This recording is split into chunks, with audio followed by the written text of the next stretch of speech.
आज का जो इस विषय पर मैं अपने विचार प्रस्तुत करने जा रही हूँ वह काफी न्याय संगत प्रतीत होता है। विषय है काष्ठ औषधियों व रस औषधि का वैश्विक महामारी में उपयोगिता एवं वैज्ञानिक विश्लेषण। आम भाषा में आयुर्वेदिक ड्रग्स को हर्बल यानी काष्ठ औषधि अर्थात drugs which are prepared from the plants लिया जाता है, परंतु रस औषधियां जो आयुर्वेद का एक महत्वपूर्ण हिस्सा है उनको हम डर की वजह से या एक भ्रांति की वजह से भूल जाते हैं। रस औषधियां कुछ नहीं है, रस औषधियां हर्बो मिनरल कंपाउंड्स हैं। इनमें हर्ब्स भी हैं और साथ में कुछ जो जरूरी आवश्यक मिनरल्स हैं उनका समावेश किया गया है। आज के विषय का विश्लेषण हम 4 चरणों में करेंगे। पहला, क्या आयुर्वेद में इस प्रकार के एपिडेमिक्स का वर्णन है? यदि हाँ, तो उस समय में वर्णित कारण, लक्षण व उपचार क्या आज भी न्याय संगत प्रतीत होते हैं? दूसरा, क्या कोविड-19 का आयुर्वेद द्वारा चरणबद्ध तरीके से उपचार संभव है? यदि है तो वह क्या है? तीसरा, क्या आयुर्वेद में वर्णित उपचार को हम मॉडर्न साइंस की भांति हर स्टेप पर प्रूव कर सकते हैं या उसको प्रूव करने की आवश्यकता है? और लास्ट, क्योंकि हर व्यक्ति, हर पैथी की अपनी एक लिमिटेशन होती है, क्या आयुर्वेद की भी कोई लिमिटेशन है? क्योंकि जब हम अपनी क्षमताओं का ठीक प्रकार से आकलन कर लेते हैं तभी हम जो मूल हमारा प्रयोजन है उसको प्राप्त कर सकते हैं। स्वस्थस्य स्वास्थ्य रक्षणम आतुरस्य विकार प्रश्नम, अर्थात स्वस्थ मनुष्य के स्वास्थ्य की रक्षा और रोगी व्यक्ति का उपचार कर पाएंगे। इसी क्रम में मैं सबसे पहले प्रथम चरण को लेते हुए अपना वक्तव्य शुरू करती हूँ। आयुर्वेद में इस एपिडेमिक का विस्तृत वर्णन चरक संहिता के जनपोध्वंस नामक अध्याय में किया गया है। उस समय में वर्णित कारण, लक्षण व उपचार का हम तुलनात्मक विवेचन करेंगे। आचार्य चरक ने एपिडेमिक्स में 4 चीजों का प्रभाव बताया है। स्पेसिफिकली उन्होंने कहा है कि 4 एपिडेमिक होगा तो 4 चीजों पर प्रभाव पड़ेगा। पहला वायु, दूसरा जल, तीसरा भूमि और चौथा काल। और स्पष्ट कहा है कि यदि काल दूषित हो गया तो हमारा उपचार दुष्परिहार्य हो जाता है। दुष्परिहार्य means it is difficult to treat. सबसे पहले इस क्रम में वायु दूषित होगी, फिर जल, फिर भूमि और अंत में काल। यहां काल से तात्पर्य क्या है? यहां काल से तात्पर्य ऋतु के विपरीत लक्षणों का उत्पन्न होना है। यदि हम इसकी तुलना करते हैं तो हम देखते हैं कि कोविड-19 is transmitted through respiratory droplets. It is not an airborne. It is transmitted through the respiratory droplets. जो पूर्ण रूप से वायु को दूषित करना नहीं दिखाता, परंतु आंशिक रूप से दिखाता है कि हम वायु को दूषित कर पा रहे हैं। कैसे कि तभी तो हम लोगों को कहा गया है कि आप सोशल डिस्टेंसिंग मेंटेन करेंगे, कम से कम हर व्यक्ति के बीच में, 2 व्यक्तियों के बीच में 1 से 2 मीटर की दूरी, कि उसका जो दायरा है, इन्फेक्टेड एरिया का जो दायरा है जिसमें आप सांस ले रहे हैं वो 1 से 2 मीटर का बताया गया है। तो हम कह सकते हैं कि हमने पार्शियल वायु को दूषित कर दिया है कोविड-19 के साथ। भगवान की असीम कृपा है कि अभी तक जल और भूमि दूषित नहीं हुए, परंतु प्रकृति भी हमारे साथ इसमें सहयोग नहीं दिखा रही है। वो बार बार काल के दूषित होने के लक्षण दिखा रही है। जैसा कि सभी लोग देख रहे हैं कि इस मौसम में बारिश और जो मौसम का टेम्परेचर है वो काफी ऊंचा रह जाता था, बारिश नहीं होती थी, परंतु अब हम हर हफ्ते में 1 या 2 बार टेम्परेचर का फॉल भी देख रहे हैं और बारिश भी देख रहे हैं, जो अब दोबारा आंशिक रूप से काल का दूषित होना दिखाई दे रहा है। अब प्रश्न उठता है कि ये तो चीज हो गई दूषित वायु दूषित तो हो गई, लेकिन वायु के दूषित होने का कारण क्या है? तो वायु के दूषित होने का कारण उन्होंने स्पष्ट कहा है कि प्रज्ञा अपराध। अब प्रज्ञा अपराध क्या है? प्रज्ञा अपराध कुछ भी नहीं है, अधर्म है। अधर्म से जो हम जो भी अधर्म करते हैं उससे वायु दूषित होती है। अब कोविड-19 में हमने क्या धर्म कर दिया जिसकी वजह से ये वायु दूषित हुई है? कोविड-19 में यदि हम जो आजकल हमारे पास सामने दो ही चीजें आ रही हैं कि या तो चाइना ने इसे लैब में जनरेट किया है या ये चमगादड़ के सूप से उत्पन्न हुआ है। यदि कोरोना की उत्पत्ति या कोविड-19 की उत्पत्ति चमगादड़ के सूप से हुई है तो भी यह एक अधर्म है, क्योंकि आप बीइंग अ मैमल, आप एक मैमेलियन फैमिली के ही ग्रुप को खा रहे हो, ये तो धर्म नहीं कहलाएगा। और यदि जबकि हमारे पास भोजन के लिए अन्य विकल्प उपस्थित हैं, यदि हम आपस में ही आप जीवों की हत्या करके उसको भोजन ग्रहण करने लगेंगे तो वो तो अधर्म की श्रेणी में ही आएगा। दूसरा, यदि कोविड-19 की उत्पत्ति लैब में हुई है तो चीन के द्वारा अपनी प्रभुता बढ़ाए रखने के लिए या अपना प्रभुत्व दिखाने के लिए उसने वायरस को एटमॉस्फेयर में छोड़ने की जो बात सोची या किया, वो भी तो अधर्म है कि आप अपनी प्रभुता के लिए। जी सर। तो इसका मतलब ये हुआ कि हम ये कह सकते हम ये कह सकते हैं कि जो वैश्विक महामारी है ये हमारी अधर्मजन्य भी है जनपदोध्वंस के साथ साथ। सर, जनपदोध्वंस का मेन कारण जो है अधर्म माना गया अप्रज्ञा अपराध है। उन्होंने स्पष्ट लिखा है, यदि आप चरक पढ़ेंगे तो चरक में स्पष्ट है कि जनपदोध्वंस का मुख्य कारण अधर्म है और प्रज्ञा अपराध है, जिसमें झूठ बोलना, बहुत ज्यादा पैसे कमाने के लिए कोई भी अधर्म कर देना, ये सब चीजें स्पष्ट लिखी हैं। लेकिन हम उसे उस परिप्रेक्ष्य में नहीं देख पाते हैं जिसमें हमें उसे देख लेना चाहिए। ठीक है, ठीक है। हाँ, तो उसी तरह से कि चीन ने ये क्यों करा कि चीन ने अपनी प्रभुता दिखाने के लिए ये इस वायरस को जन्म दिया, तो भी अधर्म है। इसी के साथ चरक ने कहा कि हमने अधर्म तो कर दिया, अब जनपदोध्वंस होने की स्थिति भी आ गई, तो क्या इससे कोई बचाव है, कोई उसका उपचार है, क्या उसके लक्षण होंगे? चरक संहिता में स्पष्ट वर्णन है कि यदि उचित औषध का प्रयोग किया जाए तो रोग का भय नहीं होता। और चरक ने जनपदोध्वंस की चिकित्सा में मुख्य रूप से लंघन और पंचकर्म पर बल भी दिया है, जिसके हम जिक्र जो है अगले चरण में करेंगे, क्योंकि जहां तक लक्षण है जनपदोध्वंस के, कोविड-19 के लक्षण भी जनपदोध्वंस के लक्षणों से बिल्कुल मिलते जुलते हैं, जैसे ज्वर, कास, अतिसार, भ्रम, प्रलाप आदि। यदि हम इन सब साइन एंड सिम्टम्स को देखते हैं तो जो मॉडर्न साइंस ने अपने साइन एंड सिम्टम्स के हिसाब से 3 कैटेगरी करी है, माइल्ड, मॉडरेट और सीवियर, ये सारे लक्षण उनमें आपको कैटेगराइज वाइज दिखेंगे। और दूसरे चरण में जब हम स्टार्ट कर रहे हैं तो हम इसका आयुर्वेद द्वारा चरणबद्ध तरीके से उपचार करने का प्रयास करेंगे।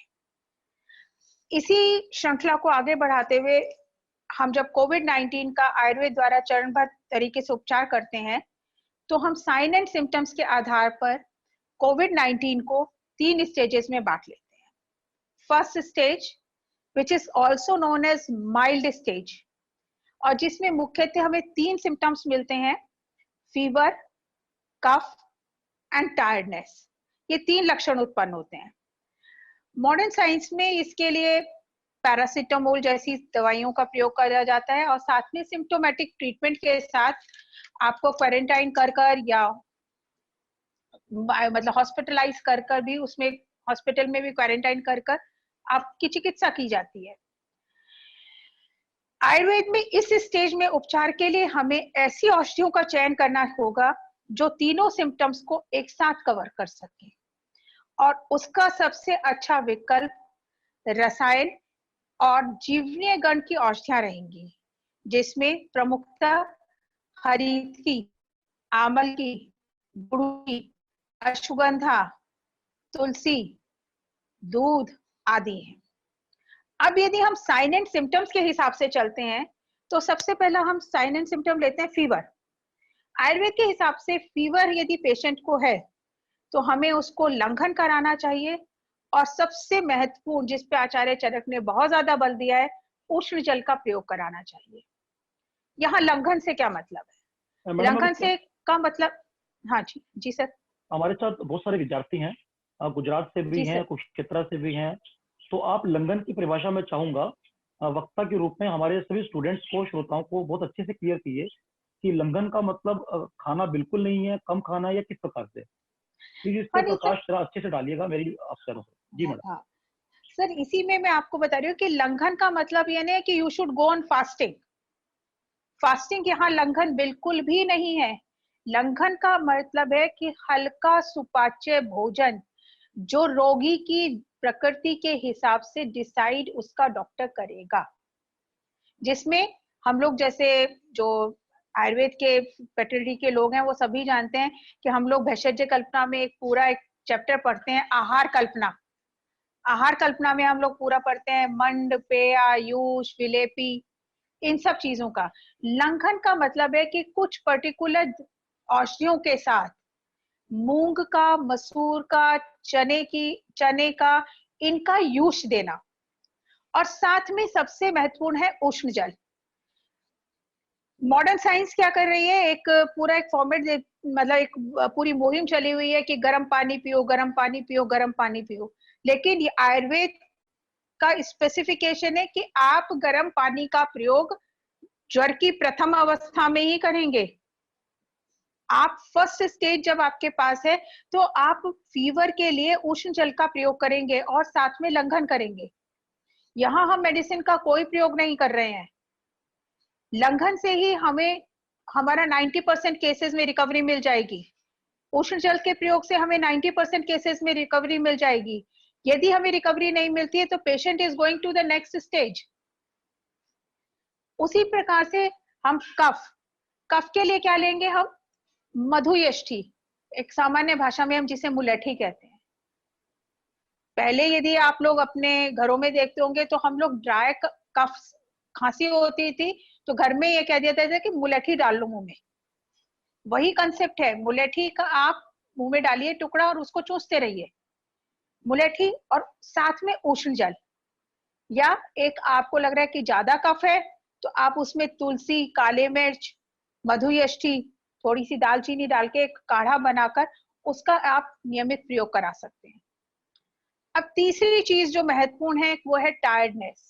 इफ द पेशेंट कंप्लेन्स कि खाने के बाद भी कुछ काम नहीं कर रहा है, फिर भी वो टायर्ड फील कर रहा है, तो बेस्ट है आप उसको दूध, गिलोय, हरड़ के साथ मधु जैसे द्रव्यों का सेवन कराइए। इसके अतिरिक्त चरक, आचार्य चरक ने जो जर्नलाइज प्रिवेंटिव मेजर्स कहे हैं उनकी चर्चा हम सबसे बाद में करेंगे। उनको भी हमें फर्स्ट स्टेज में अमल में लाना होगा। ये नहीं है कि खाली हमने ट्रीटमेंट कर दिया और जो प्रिवेंटिव मेजर्स बताए हैं संहिताओं में उनको अमल में नहीं लाएंगे, उनको हमें साथ के साथ अमल में भी लाना होगा। Now if the stage, if the patient progresses into the second stage, that is the moderate stage, उसमें क्या होगा? फीवर, कफ और टायर्डनेस के साथ साथ body ache, headache, sore throat, loss of taste and smell, diarrhoea, conjunctivitis, discolouration of fingers and toes आदि लक्षण भी उत्पन्न होने लगेंगे। इस स्टेज को हम मॉडरेट स्टेज कहते हैं और इस स्टेज में फीवर में हम लंघन नहीं कराएंगे। आई एम स्पेसिफिकली सेइंग कि हम second stage of moderate stage में लंघन नहीं कराएंगे और ना ही हम इसमें उष्ण जल देंगे। दोनों चीजें, ना तो उष्ण जल देंगे और ना ही हम लंघन कराएंगे, क्योंकि जो आयुर्वेद के लोग हैं वो सब जानते हैं कि नूतन ज्वर में हम लंघन का प्रयोग करते हैं। जो ज्वर जैसे जैसे पुराना हो जाता है वैसे वैसे हम लंघन छोड़ देते हैं, उसके बाद हम और पाचन की क्रिया की तरफ चल पड़ते हैं। अब बात आती है कि हम यहाँ पर औषधियों का चयन कैसे करें।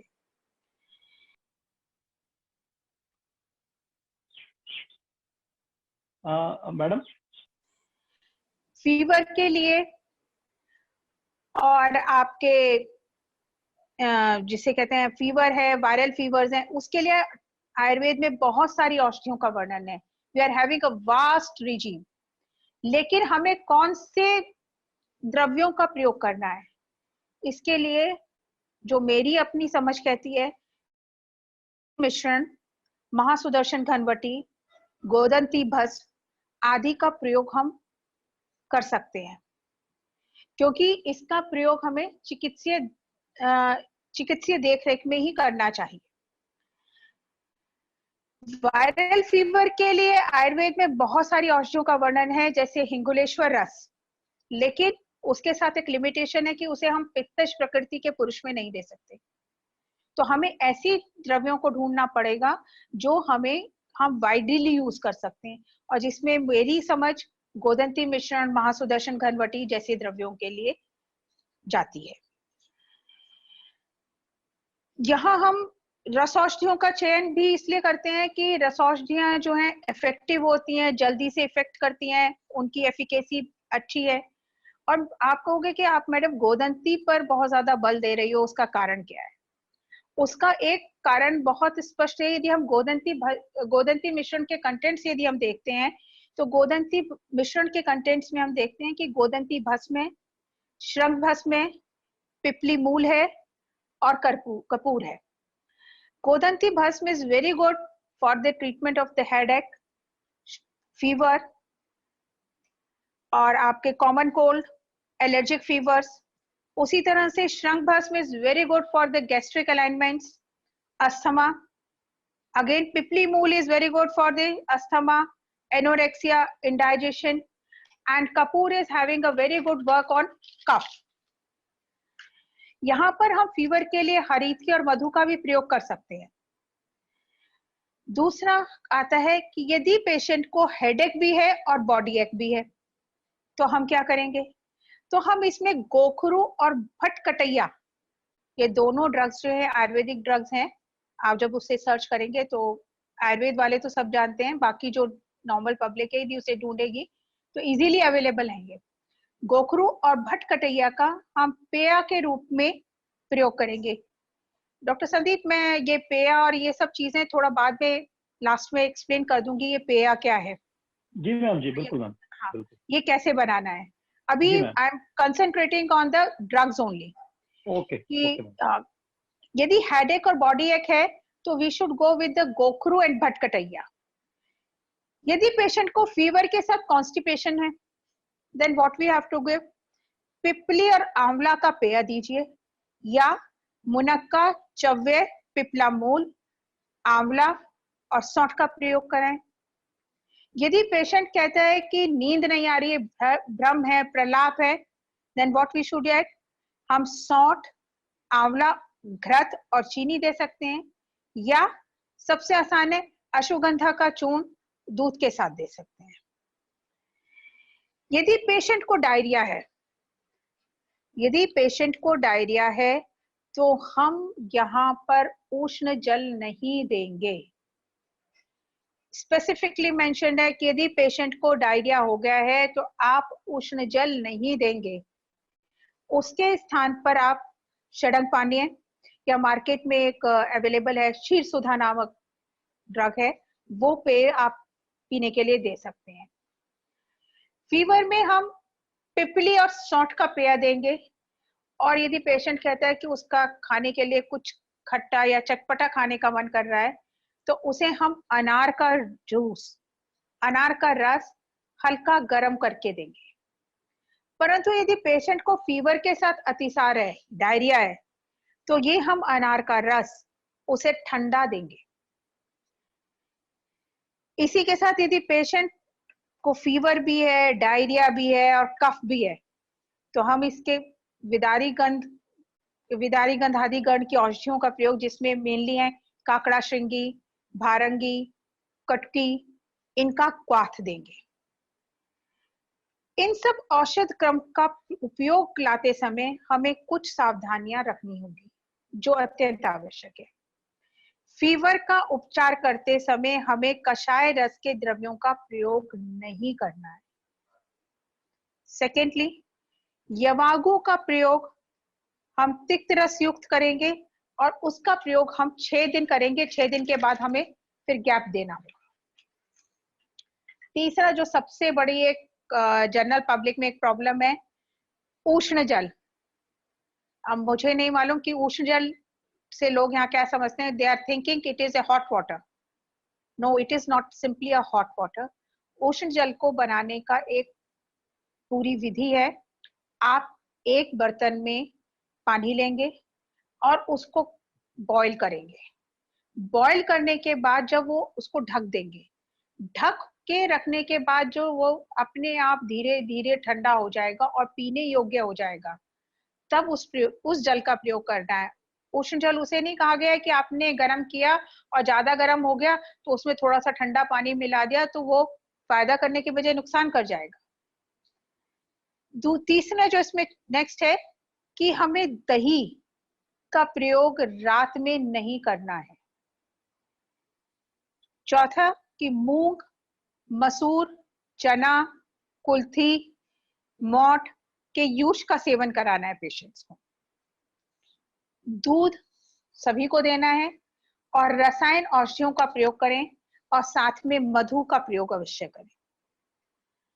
मधु के प्रयोग पे मैं यहाँ पे स्पेसिफिकली ज्यादा जोर इसलिए दूंगी क्योंकि जितने भी आपके कैल्शियम्स हैं, जितने भी आप कैल्शियम प्रिपरेशन लेते हो, यदि आप उन कैल्शियम प्रिपरेशंस को शहद के साथ लेते हो तो they become more bioavailable to your body because calcium is well absorbed in the presence of boron, which is the richest source which you can get the maximum from shahad.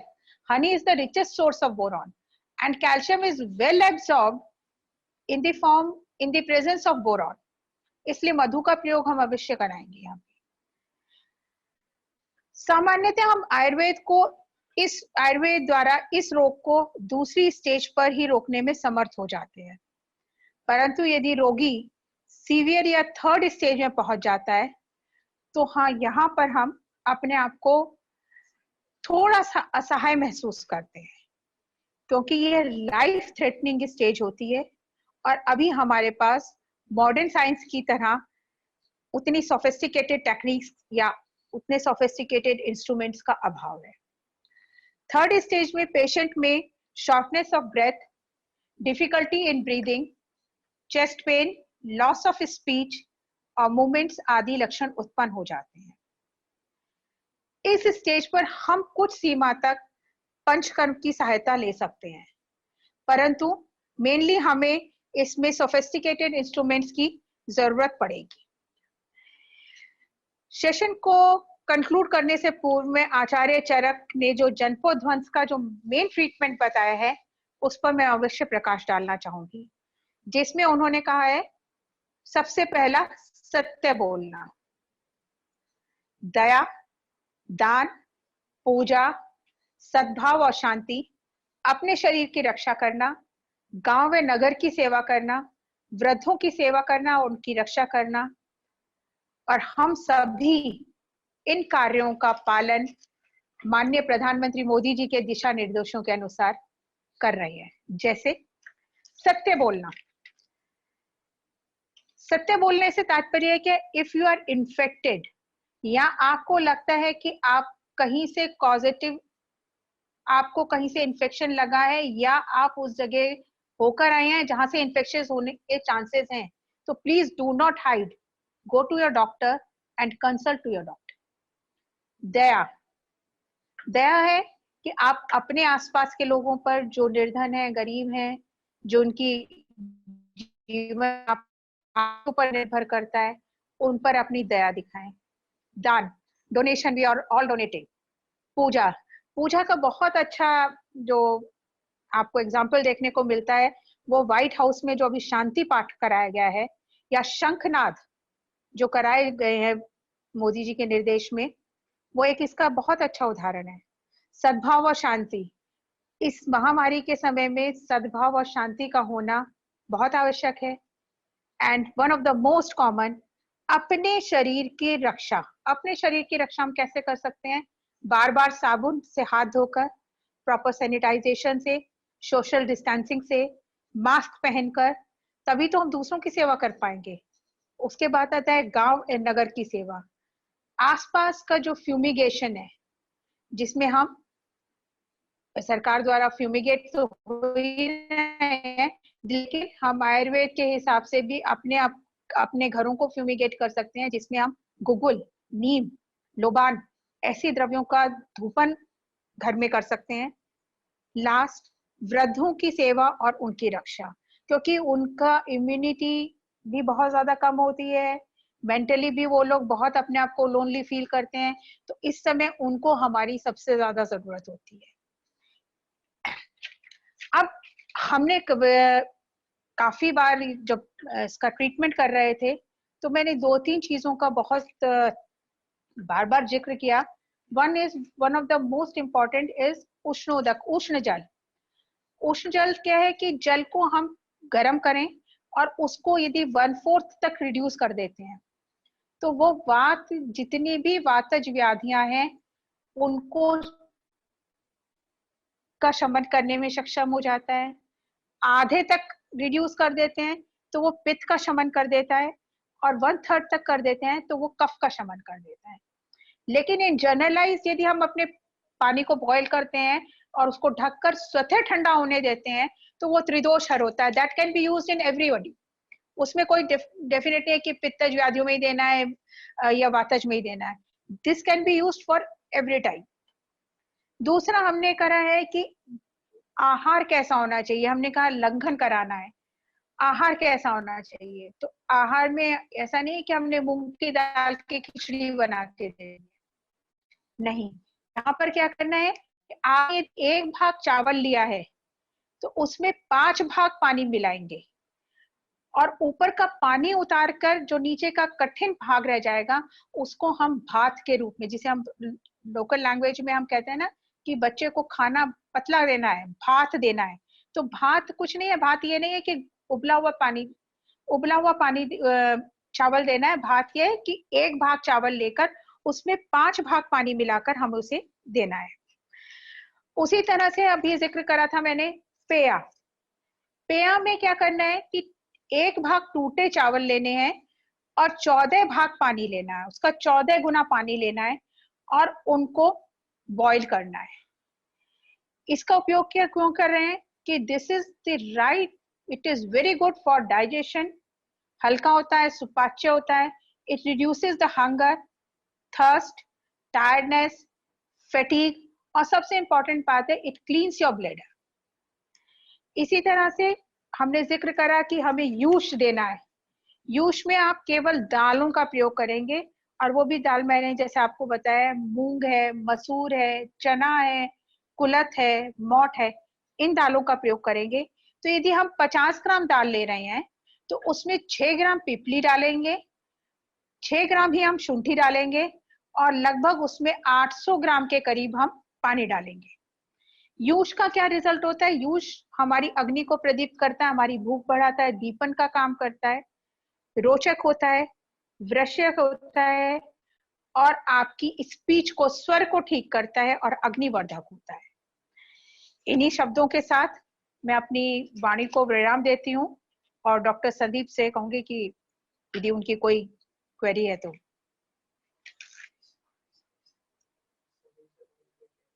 Hello. Ji ma'am, हाँ जी sir. जी ma'am, आपका वाचन और वक्तव्य बहुत आनंद के साथ हमारे सभी श्रोता सुन रहे हैं, और उनके ध्यान से सुनने का यही एक परिणाम है कि हमारा जो प्रश्नोत्तर का सेशन है उसमें कुछ प्रश्न आए हैं हमारे श्रोताओं के साथ, और जो श्रोता भी हमारे doctor Rita associate professor Haridwar से भी जुड़ी हुई हैं, जी मिस्टर सर। विनायक गुजरात से जुड़े हुए हैं, और भी बहुत सारे श्रोता अलग अलग विश्वविद्यालयों से जुड़े हुए हैं हमारे साथ। विनायक त्यागी जी हैं, रीता जी हैं, अर्चना जी हैं केकेआर से। तो इन सभी श्रोताओं के मैं प्रश्न, अगर आप आज्ञा दें तो मैं प्रश्न लूं मैम। जी सर। पहला प्रश्न हमारे पास ये आया कि जब हम ज्वर की लंघन अवस्था की बात करते हैं तो क्या कोविड-19 में उत्पन्न होने वाले 3 लक्षणों में से जब पहला लक्षण ज्वर अगर किसी रोगी में मिलता है, तो क्या जी सर। कोविड-19 में ज्वर उत्पन्न होने पर हम लंघन की प्रक्रिया को अप्लाई कर सकते हैं मैम? सर क्यों नहीं कर सकते आप? मुझे ये बताइए कि इसमें कहाँ संशय है? क्यों नहीं करेंगे?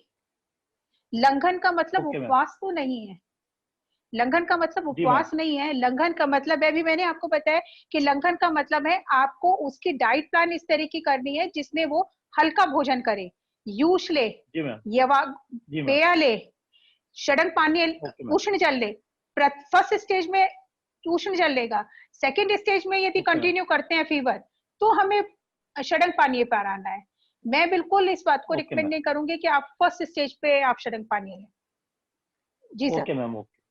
तो मैम आजकल एक प्रश्न हमारे पास आया है कि कोविड-19 में आजकल एक सिम्पटम आने लगा है, लॉस ऑफ स्मेल सेंसेशन।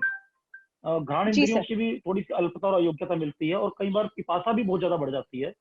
तो क्या षडंग पानीय का मैम कोई और भी सब्स्टिट्यूट है, किसी कंपनी की कोई दवाई आप रिकमेंड करना नहीं चाहेंगी या सर, कोई और मैंने द्रव्य है अभी षडंग पानीय के अभी अलावा? अभी मैंने आपको एक बताया था, क्षीर सुधा कर एक कंपनी ओके मैम। बना ओके। रही है। आई एम दूध फॉरगेटिंग द दूध नेम। तापेश्वर, जी मैम जी। हाँ, क्षीर दूध सुधा तापेश्वर उस, मैम। हाँ क्षीर सुधा उसमें कर एक अच्छा विकल्प है।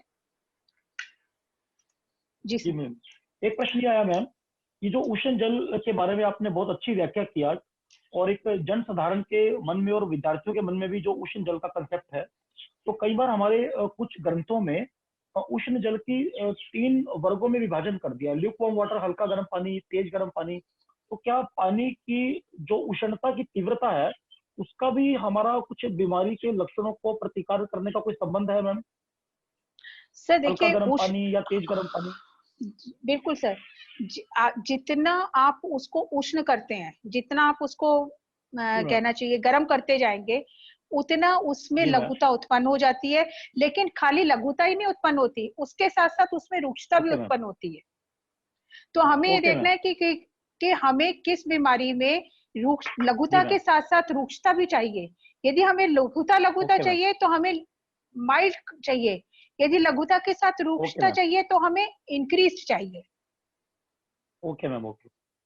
मैम एक प्रश्न मेरा भी है, अगर आप कहें तो इन प्रश्नों के बीच हाँ में। हाँ, हाँ कल हमारे लीजिए। यहाँ पे डॉक्टर मीता कोटेचा मैम का जो राष्ट्रीय आयुर्वेद संस्थान से है, उनका भी कल वक्तव्य हुआ था। जी उसमें भी सर। ये प्रश्न आया था कि अपर रेस्पिरेटरी ट्रैक इन्फेक्शन के अंदर जो शुष्क काश है या फेरेंजाइटिस है, तो उसके लिए हम लोग मैडम ने भी बताया था कि मुलट्ठी तूष्णार्थ के रूप में प्रयोग कर सकते हैं।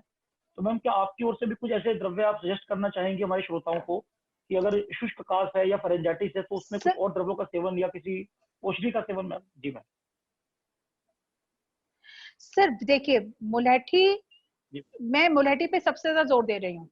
उसका कारण है जी मैम। कि मुलैठी एक कास्ट के लिए तो यूज हो ही रही है, लेकिन जी मैम। मुलैठी के साथ यदि आप इसका काली मिर्च, सौंठ, जी मैम। तुलसी, जी मैम। इन सब का भी प्रयोग करते हैं तो it is going to enhance that. और ओके मैम। मुलैठी मेरे लिए एक बहुत बड़ा ये है कि मुलैठी आपका कास्ट में भी काम करती है, साथ के साथ वो एक रसायन के ओके रूप मैम। में भी काम करती है।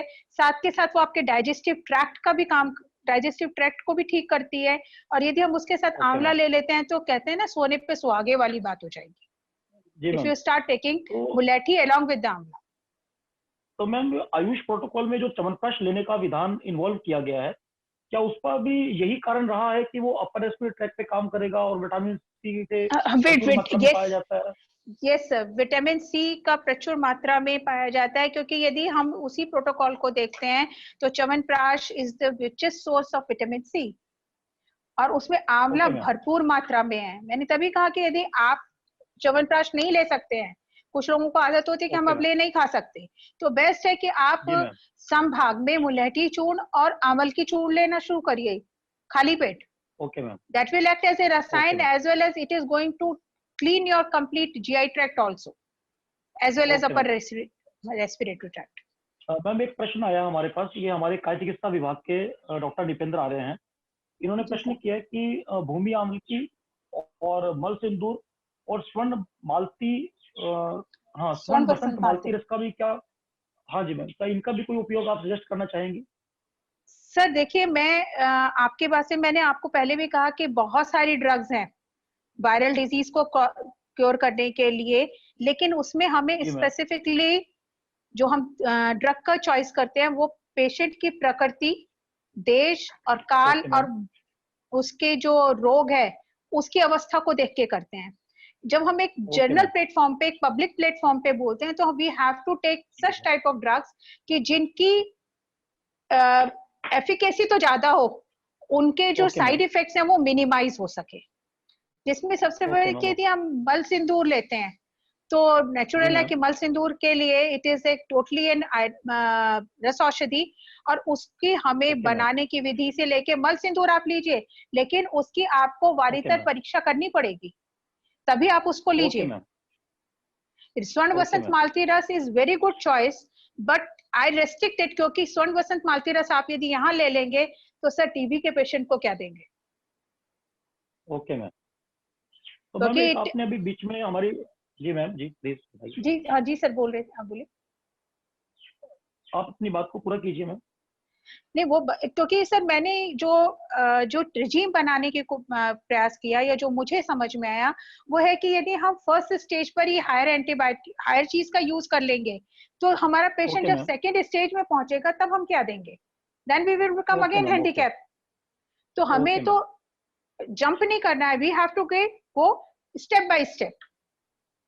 Okay ma'am. ओके। तो मैम एक प्रश्न ये है कि जो हम श्रोता आपको सुन रहे हैं, जितने भी हेल्थ वर्कर्स हैं, फ्रंटलाइन वर्कर्स हैं, पुलिस कर्मचारी हैं, सफाई कर्मचारी हैं, तो क्या वो अपनी व्याधिक क्षमत्व को बढ़ाने के लिए और आने वाली बीमारी से प्रतिकार करने के लिए, बचाने के लिए, क्या कोई रस औषधि का सेवन अपनी सेफ्टी के लिए, खुद की रोकथाम के लिए लंगन पाचन दवाइयों के साथ उन्हें करना चाहिए या वो कर सकते हैं? तो क्या राय है मैम आपकी? नहीं सर, मैं ये कहती हूँ कि आप अपने व्याधि शनवत को तो जब बढ़ाएं तब अच्छा है। And the best okay ma'am. Drug, best and the safest drug is giloy. Okay ma'am. Okay ma'am. मैं उसमें ये नहीं कहूंगी कि आप सीधा रस औषधि पे आइए। आप, मैंने वही कहा ना कि ओके मैम। आप रस औषधि पे तब कूदिए जब आप यहाँ इनफेक्टिव हो जाते हैं। जी जी यदि हम मैम। पहले ही रस औषधि ले लेंगे तो हम जी अपने मैम। बॉडी को इम्यून कर जाते हैं बाकी चीजों के लिए। तो we should okay ma'am. Okay. Go step by step. आप सबसे पहले उठ ओके। के सुबह कुछ मत करिए, अदरक की जगह, आप अपनी चाय पीते हैं, अदरक की जगह कूट कर उसमें थोड़ी सी गिलोय और तुलसी पत्र डाल लीजिए। Okay ma'am. Okay. Do it. आप ये नहीं कि कोविड-19 के दौरान ही, you can make practice it throughout your life. आप इसे पूरी प्रैक्टिस ओके कीजिए, मैम। कोई दिक्कत नहीं आएगी लाइफ में कभी भी। मैम एक प्रश्न आया है कि क्या कोविड-19 में कवल या गंडूश अलग अलग स्तरों पे, अलग अलग स्टेजेस में हम इसको बराबर कर सकते हैं, या कवल गंडूश किसी पर्टिकुलर स्टेज में किया जा सकता है? नहीं सर, कर सकते हैं। मिशन जल का कवल गंडूश। कवल गंडूश कर सकते हैं, लेकिन फिर वही बात है ना कि मैं, वो जो कवल और गंडूश है, यदि मैं उस एस्पेक्ट, मैंने आपसे पहले कहा कि चरक में स्पष्ट लिखा हुआ है कि यू कैन गो विद लंघन and panchakarma. Okay ma'am. Panchakarma के, हाँ, तो कवल और गंडूश यदि हम सब लेते हैं तो सर वो that should be done under the supervision. ऐसा नहीं है कि पेशेंट घर उसमें पे शुरू कर दे। उसमें प्रश्न थोड़ा सा मैं बोलने में कुछ कमी कर गया। उन्होंने बोला कि कवल गंडूश में उष्ण जल का प्रयोग निषिद्ध है या प्रयुक्त है? सर उष्ण जल का प्रयोग यहाँ खाने के लिए करा जा रहा है। कवल और गंडूश को गंडूश कवल तो के लिए नहीं? कवल और गंडूश के लिए नहीं, कवल और गंडूश के लिए तो स्पेसिफिक मेडिसिन हैं जिनके द्वारा आप कवल और गंडूश कराएंगे ऐसे पेशेंट को। Okay ma'am. Okay. Okay ma'am. Okay. ये एक खाली प्रश्न मैम। आप, जी सर। Okay ma'am. ये सीतोपलादी चूर्ण के लिए एक फोर्थ ईयर के बच्चे ने प्रश्न पूछा है। वैसे तो क्योंकि बच्चा है फोर्थ ईयर का, अंडरस्टूड है सीतोपलादी चूर्ण हम कफज कास या कफज श्वास के लिए देते हैं। फिर भी एक जी बच्चे सर। ने प्रश्न जिज्ञासा की है, तो हम उसको मंच से साझा करेंगे तो बच्चे का प्रोत्साहन हाँ और हाँ बढ़ेगा। हाँ, जी तो सर। तो बच्चे का प्रश्न है कि सीतोपलादी चूर्ण का भी कोई प्रयोग किसी अवस्था में हम कर सकते हैं या किया जाना चाहिए आजकल की परिस्थितियों में? देखो बेटे, मतलब सर मैं आपके माध्यम से उस बच्चे को संबोधन करूंगी कि बेटे, हम सीतोपलादी चूर्ण का एक, जिसे कहते हैं ना कि एक नॉर्मल सी एक बात बनी हुई है कि आपको यदि खांसी हो रही है तो दुकानदार की वजह से सीतोपलादी चूर्ण खा लो। मेरा प्रश्न ये है कि यदि आपने सीतोपलादी चूर्ण का ही जिक्र क्यों किया, आपने ताली शादी का क्यों नहीं किया? वो भी तो कास के लिए इस्तेमाल होता है। यहाँ पर हम सीतोपलादी चूर्ण का कुछ हद तक कर सकते हैं बेटे। यदि आप इसको देखोगे ना, कोविड-19 के साइन एंड सिम्टम्स को देखोगे तो आप पाओगे कि ये सन्निपातज ज्वर की तरफ ज्यादा है, सन्निपातज व्याधि की तरह ज्यादा है। तो इसमें सीतोफ्लादी चूर्ण का बहुत ज्यादा तो नहीं, पर एक आंशिक महत्व तो है, आप यूज कर सकते हो। लेकिन कुछ कंडीशंस में जहां आपको लगता है कि कफ काफी है, कफ प्रधान है। एक प्रश्न है मैम, श्रृंग्यादिक्वाथ। जी सर। श्रृंग्यादिक्वाथ पे बच्चे का प्रश्न है कि क्या हम कोरोना में इसको यूज कर सकते हैं, क्या यह प्रभावी सिद्ध हो सकता है श्रृंग्यादिक्वाथ? नॉट मच, बहुत ज्यादा नहीं, बहुत ज्यादा नहीं होगा, बहुत ज्यादा नहीं होगा। ओके मैम, मैं एक प्रश्न और आया मैम, मैं प्रश्न ले रहा हूँ अभी।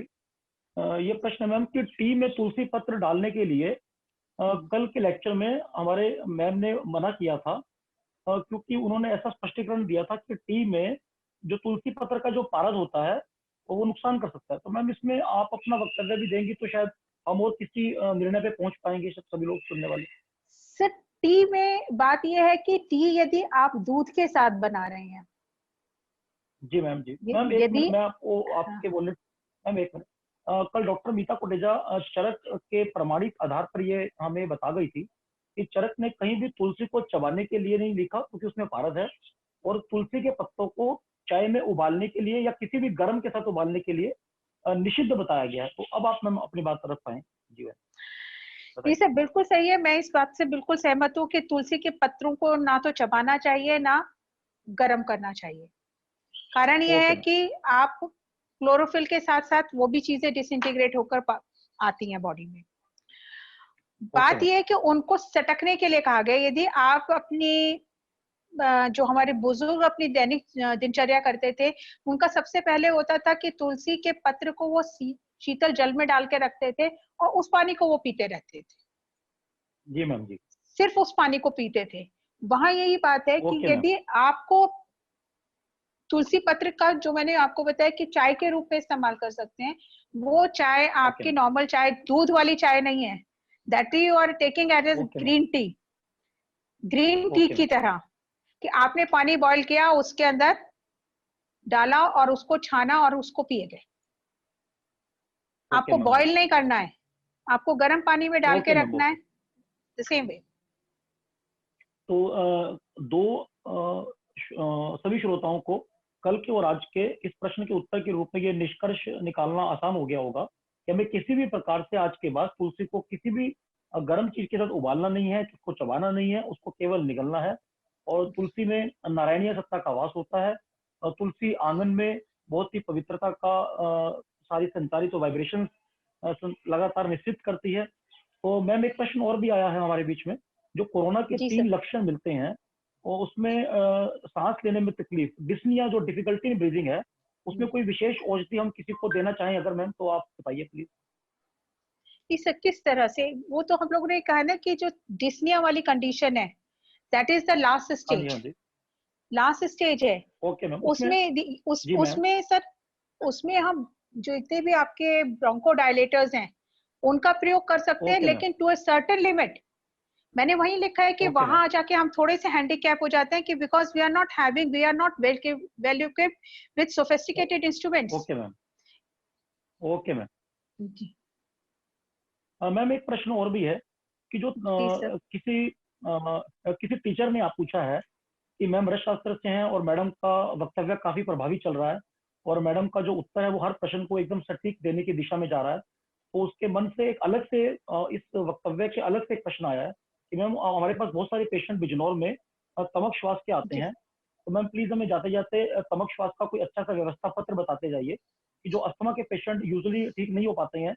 तो वो उसने ये भी आपसे आग्रह किया कि मैम इसको अपने वक्तव्य से मत जोड़िएगा, लेकिन आपके अनुभव को हम कुछ इस ऑडियंस बन के आपके कुछ लेना चाह रहे हैं आपसे, तो प्लीज मैम तमक श्वास का कोई व्यवस्था पत्र बता दीजिए आप बताते यार। सर तमक श्वास के लिए व्यवस्था पत्र में जी मैम, एक तो आप इंक्लूड करिएगा सर, पेशेंट को ये देख लीजिएगा कि तमक श्वास का में उसका फ्लूइड रिटेंशन वाली कंडीशन तो नहीं है, क्योंकि ओके हम मैम, लोग यूजुअली ये चीज मिस कर जाते हैं कि तमक श्वास के पेशेंट में फ्लूइड रिटेंशन की कैपेसिटी को देखना भूल जाते हैं. इफ यू आर फीलिंग कि फ्लूइड रिटेंशन की कैपेसिटी है उसमें, तो वी शुड ऐड पुनर्नवा गुगुल विद इट. पुनर्नवा गुगुल ऐड करिए या फिर पुनर्नवा मंडूर आप ऐड करें. तो पुनर्नवा मंडूर इज बेटर चॉइस, क्योंकि उससे आपका एनीमिया भी क्योर होगा और साथ के साथ आपका जो मूत्रल वो है वो भी आ जाएगा. दूसरा आपके साथ मल सिंदूर, again it is a very good choice. मल सिंदूर आप इस्तेमाल कर सकते हैं, और उसको व्यवस्था पत्र में तो नहीं, क्योंकि ये तो जिसे कहते हैं ना युक्ति प्रमाण है. ये तो एक युक्ति प्रमाण के साथ आप लोग आओगे. जी मैम जी. बताइए. बिल्कुल ठीक कह रही है मैम. बहुत सारी और चीजें सर नहीं सर, उसमें एक चीज और है कि यदि आपका पेशेंट सीओपीडी का जाता है, मैं इसमें एक चीज अपने अनुभव से कहना चाहूंगी. यदि आपका, क्योंकि इस चीज को तो मैंने पर्सनली अपने 3-4 पेशेंट्स पे ट्राई किया है, कि मेरे जो पेशेंट्स जो टोटल दिन में 4 बार नेबुलाइजेशन पर थे, उनको मैंने नेबुलाइजेशन चलने दिया, लेकिन साथ के साथ मैंने उन्हें साइड बाय साइड सीतोप्लादी चूर्ण और एक मैपेल वालों का अवस्था आता है, जिसमें लगभग वही कंटेंट्स हैं जो च्यवनप्राश के कंटेंट्स हैं. हाँ, अवस्था सर. यदि अवले आता है, यदि आप सीतोप्लादी चूर्ण 1 टेबल स्पून और 2 टेबल स्पून आप ये 1 से 1.5 टेबल स्पून आप अवले ले लें, इनको मिक्स करके सुबह शाम यदि सीओपीडी के पेशेंट को चलाते हैं, तो मैं ये नहीं कह रही हूँ कि तुरंत, लेकिन विद टाइम आपका पेशेंट पूरा कंप्लीटली हट जाता है, नेबुलाइजेशन की उसे जरूरत नहीं पड़ेगी. And this is my personal experience. नहीं मैम, आपके अनुभव के साथ हमारे विवेक आयुर्वेदिक. जी मैम जी. मैंने जो है 4 ऐसे पेशेंट्स को देखा है कि जिनको, और एडवांस स्टेज में जिन पेशेंट्स को दिन में 4 बार तो रेगुलर बेसिस पे नेबुलाइज कर रहे थे डॉक्टर्स, साथ के साथ उनको जब कभी इमरजेंसी होती थी तो 5 या 6 बार भी नेबुलाइज करना पड़ता था.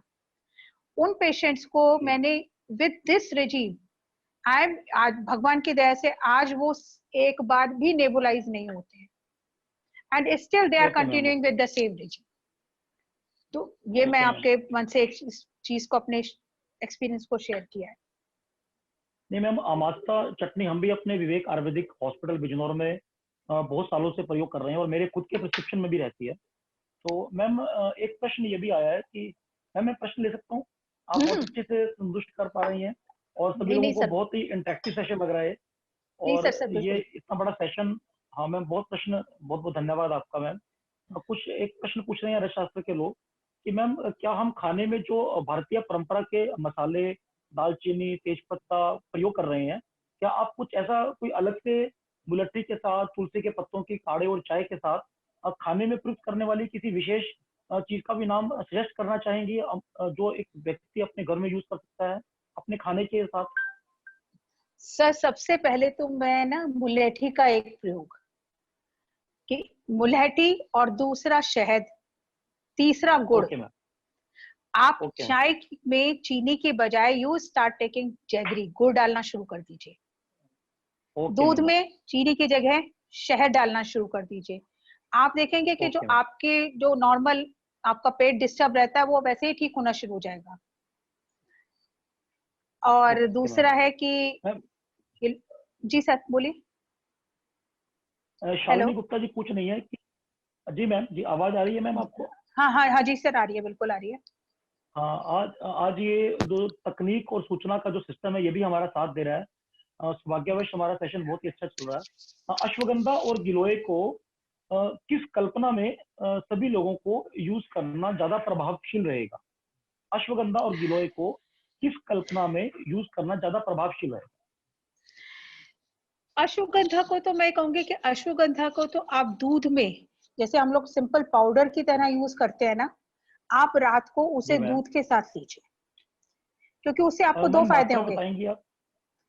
सर 1 गिलास दूध में 1 से 1.5 चम्मच, मतलब 5 to 5 ग्राम्स से ज्यादा नहीं. जी मैम. और गिलोय का हम प्रयोग करें सुबह की चाय में जैसे अदरक की जगह ना डालकर उसे गिलोय डालें। जी मैम। जितनी बार हम चाय पीते हैं हम अलग से कुछ ना लें, अलग से ना हमें गिलोय का काढ़ा बना के पीने की जरूरत है, ना गिलोय की कुछ और। हम गिलोय का जी मैम। चाय पीना शुरू कर दें। लेकिन उसमें जी एक मैम। दिक्कत जी आती है कि गिलोय की जो चाय हम पीते हैं वो थोड़ी सी कसैली होती है, तो बच्चे ओके थोड़ा मैम। सा उसको रेजिस्ट कर सकते हैं। तो उनके लिए बेस्ट है कि आप गिलोय सत्व दे दें, गिलोय सत्व टेस्टलेस, या गिलोय की टेबलेट आती है गिलोय घनवटी या संशमनी वटी के नाम से, उसको हम उपयोग कर सकते जी हैं, मैम। जी उनका जी उपयोग कर मैम। जी सकते जी मैम। जी मैम। जी मैम, एक श्लेष्मांतक कोई क्वाथ भी है मैम, रस औषधि में, रस शास्त्र के ग्रंथों में श्लेष्मांतक क्वाथ कोई, मैम क्या हैं। हाँ सर, श्लेष्मांतक क्वाथ भी हम? जी मैम, थोड़ा प्रकाश डालिए मैम उस पर प्लीज। वर्णन है, लेकिन इससे अच्छा इफेक्ट जो है शीरी शादी क्वाथ का आपको मिलेगा। Okay ma'am. ओके। शीरी शादी क्वाथ का इफेक्ट ज्यादा अच्छा मिलेगा। जी मैम। तो मैम हम ये हमारा प्रश्नोत्तर का सेशन भी पिछले 20 मिनट से निरंतर गंगा के प्रवाह की तरह चल रहा है। और सबसे कमाल की बात कि आपके अनुभव जन्य जो उत्तर थे वो इतने सटीक, संतुष्ट और स्पष्ट थे कि प्रश्न के बाद दूसरा प्रश्न खड़ा होने की कोई संभावना ही ना रही।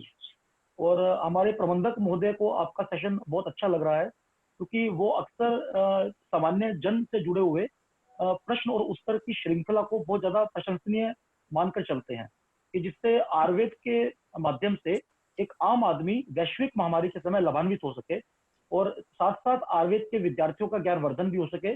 और मैम, ये बड़ा हर्ष का विषय है कि हमारे इस वेबिनार के अंदर मोर देन 270 पार्टिसिपेंट जुड़े हैं मैम। बहुत हर्ष का विषय है। इससे very big figure ma'am, 270 participant. कुछ मैं सभी प्रश्न पार्टिसिपेंट का प्रिंसिपल साहब कुछ प्रश्न प्रश्न, रह गए एक्चुअली।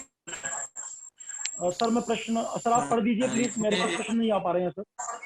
हाँ, इसमें क्वेश्चन एंड आंसर में एक सवाल है कि क्या दूध में हल्दी उबाल कर पीनी चाहिए? Madam please. हाँ हाँ sir, very important question. Normally कह दिया जाता है कि दूध में हल्दी उबाल के पीजिए, लेकिन क्या दूध में हल्दी पिलाना हर एक पेशेंट के लिए उपयोगी है? मेरा आंसर है नहीं। ओके मेरा मैम। ओके। आंसर है नहीं। कारण उसका क्या है कि हल्दी के अंदर कुछ ऐसा मटेरियल है जो ओल्ड एज के पर पीपल को हार्मफुल हो सकता है, वो उसको रेजिस्ट नहीं करेंगे। आपने हल्दी का दूध दिया, अगले दिन सुबह उठ के बोलेंगे कि मैं रात भर बेचैनी रही, मुझे खुजली होती रही, मैं सो नहीं पाई। इसलिए you okay have to ma'am. Be very specific कि आप ओल्ड एज के पेशेंट को हल्दी वाला दूध मत दीजिएगा। और यदि आपको हल्दी वाला दूध बनाना है तो you have to go with the क्षीर पाक विधि। क्षीर ओके मैम। पाक विधि से बनाइएगा, इस तरह से नहीं बनाइएगा कि लिया और हल्दी डाल दिया और दूध बना लिया ना। वही वाली बात हो गई कि उष्ण जल बनाना है, ओके मैम। ओके वही चीज हो मैम, थोड़ा जाएगी। सा एक मैम, एक दो लाइनें आप शीरपाक विधि पे भी बता दीजिए मैम, ताकि सुनने वाले को शीरपाक विधि का हल्का सा उदाहरण मिल जाए मैम। सर, क्षीर पाक विधि में आप बेसिकली हम क्षीर पाक विधि करते क्यों है? जैसे अर्जुन को भी हम क्षीर पाक विधि से देते हैं। बेसिकली क्या है कि जी मैम। उसके एस्ट्रिजेंट एक्शंस को रोकने के लिए करते हैं। उसमें हम क्या करेंगे, ओके मैम। द्रव्य लेंगे, जल लेंगे और दूध लेंगे, और तब तक उबालेंगे जब तक जल का भाग समाप्त नहीं हो जाता। Okay ma'am. मतलब it is also considered as a method of purification, क्योंकि हमें अर्जुन के और हल्दी के गुण पूरे चाहिए, तो उन गुणों को हम एनहांस कैसे करेंगे? दूसरा है, इसमें ओके हम मैम। प्रोसेस्ड हल्दी नहीं लेंगे, इसमें जो कच्ची हल्दी आती है या जी मैम। जो आपकी देसी हल्दी या काली आम्रा हल्दी हल्दी। जिसे कहते हैं आम्रा हल्दी, उसका प्रयोग करेंगे। जी जी मैम। एक हमारे प्रबंधक महोदय पूछ रहे हैं, ये श्री अमित गोयल सर, पूछिए सर प्लीज। स्नेहा सिंह है, एक सेकंड ईयर की स्टूडेंट हैं। इन्होंने पूछा है जी सर, सर। फीवर में मिल्क का यूज कैसे करेंगे, क्योंकि फीवर में ठीक, मिल्क को रेस्ट्रिक्ट बताया गया है, क्या ये सही है? करते ही नहीं। हेलो। हाँ जी मैम, बताइए। हाँ सर, इन्होंने कहा है कि मिल्क को उसमें रेस्ट्रिक्ट किया गया है, यदि ठीक है आपने मेरा सेशन मतलब बच्ची ने पूछा है ना कि फीवर में रेस्ट्रिक्ट किया गया है, जी मैम जी। यदि बच्ची ने ध्यान से सुना होगा तो मैंने पहला जो आपको स्टेज बताई है उसमें सबसे पहला कहा है लंघन और उष्ण जल। वहां लंघन। मैंने दूध का जी मैम प्रयोग जी। नहीं बताया है। वहां दूध का प्रयोग केवल मैंने तब कहा है जब पेशेंट आपको टायर्डनेस की कंप्लेंट कर रहा है। बिल्कुल बिल्कुल। यदि आप उस चीज को दोबारा से सुनोगे तो आपको क्लियर आएगा कि वहां पे मैंने लंघन और उष्ण जल का प्रयोग करा है। और लंघन में मैंने सुपाच्य भोजन, जिसमें मैंने आपको पेया और यवागु या पेया यूष की कल्पनाएं बताई हैं, उसकी जगह नहीं बताई हैं कि मंड भी लेना है, यवागु भी लेना है, कृष्णा भी लेना है। आई हैव टोल्ड यू, मैंने सिर्फ दो चीजों पर एम्फेसाइज किया है, वो है पेया और यवागु, वो पेया और यूष। तो जी लंघन मैम। में आप वही लेंगे। स्टेज सेकंड में जब आप जाते हो, जब हम दोषों का पाचन करना प्रारंभ करते हैं, वहां पर हम दूध जी ले मैम सकते जी। हैं। और वो ये नहीं है कि आपने सुबह ब्रेकफास्ट में दूध दे दिया, उसका टाइम आपको रिजीम फिक्स करनी पड़ेगी। You are going to give that milk before bedtime along with the Ashwagandha. Okay ma'am okay. Ma'am ये बड़े हर्ष का विषय है कि इन प्रश्नोत्तर के बीच में आरोग्य भारती के संरक्षक और एसकेडी मुजफ्फरनगर कॉलेज में associate professor and HOD doctor Atul Varshney भी हमारे इस सेशन में जुड़े हुए हैं। और अतुल वार्ष्णेय जी ने हमारे इस प्रश्नोत्तर वाले सेशन को बहुत ही बधाई देते हुए बुरी बुरी प्रशंसा की है। तो ऐसा प्रश्नोत्तर थैंक यू सेशन सर। शायद शायद ही पहले कभी रहा हो जिसमें हमारे सभी स्टूडेंट्स इन्वॉल्व हैं। हमारे प्रबंधक महोदय जी प्रश्न को ज्यादा अच्छे से देख पा रहे हैं। सर कोई प्रश्न किसी बच्चे का रह गया हो कि मेरी स्क्रीन पे नहीं आ पा रहे हैं sir? Thank you very much. That's all, sir. That's all. Please. Okay sir. Ma'am मैं निष्कर्ष पे जाने से पहले आज का सेशन जिस प्रकार आपने जी सर। वैज्ञानिक और विश्लेषिक आधार को लेते हुए चले, जनपदोध्वंस की बात करते हुए आप अधर्म की बात को लेके भी चले, और बीच में धर्म के 10 लक्षणों के साथ धृति, धैर्य, शोचम इंद्रिय निग्रह, सत्यम क्रोधो, आपने सत्य की बात भी की, आपने अक्रोध की बात भी की, आपने इंद्रियों को संयम में रखने की बात भी की। यही मैम एक अच्छे वैद्य के गुणों का व्याख्यान करते हुए चरक ने कहा भी है कि अच्छा वैद्य शाश्वत सत्य की बात भी करेगा, अनादि अनंत आयुर्वेद की बात भी करेगा, लेकिन समय के साथ हो रहे परिवर्तन के साथ साथ वो लेटेस्ट डायग्नोस्टिक टूल्स, टेक्निक्स और वैश्विक महामारी से निपटने की बात भी करेगा। तो ये दोनों ही गुणों से भरपूर आपका वक्तव्य, आपका वाचन आपकी प्रतिभा को स्पष्ट करता है कि मैंने आपके लिए जो शब्द पहले आपके वाचन से पहले कहे थे, मैंने कहीं भी कोई अतिशोक्ति से वो शब्द नहीं कहे थे। हमारा सेशन बहुत ही प्रतिभाशाली भी रहा और बहुत ही आकर्षक, सम्मोहक और सुंदर भी रहा, स्पष्ट, सार्थक और समर्थ भी रहा। आपके सरल, सुगम और बहुत ही सुंदर शब्दों की वाणी सुनकर हम लोग सब वो धन्य हो गए मैम। और जगह जगह देश के अलग अलग राज्यों के साथ 7-8 राज्यों से जुड़े हुए सभी ऑडियंस का, सभी स्टूडेंट्स का, सभी सहपाठियों का, सभी सगे संबंधियों का, सभी छोटे और बड़े, श्रेष्ठ और गुरुजनों का मैं हृदय से धन्यवाद करता हूँ। और मैडम आपका भी बहुत बहुत धन्यवाद करता हूँ। और सभी बच्चों से प्रार्थना करूंगा कि जितना सरल हमें मैम का वाचन लग रहा है, उसको जितनी बार सुनोगे कुछ ना कुछ आपकी गागर में सागर भर के आएगी। बस इसी संबंधों के साथ मैडम एक बार फिर से आपका धन्यवाद। Thank you ma'am sir. कुछ आपको कहना है तो आप भी कर सकते हैं। थैंक नहीं, यू मैम, मैं थैंक यू सो कहूंगी मच, कि थैंक यू टू ऑल। आप stay safe. Thank you sir. अब मैं आपको कहूंगी all the best, stay home, stay safe. Thank you very much. Good day. Thank you. हमारे प्रबंधक समिति की ओर से, श्री अमित गोयल जी की ओर से भी सभी का स्वागत, सभी का आभार, सभी का धन्यवाद। नमस्कार। Thank you sir. Thank you very much.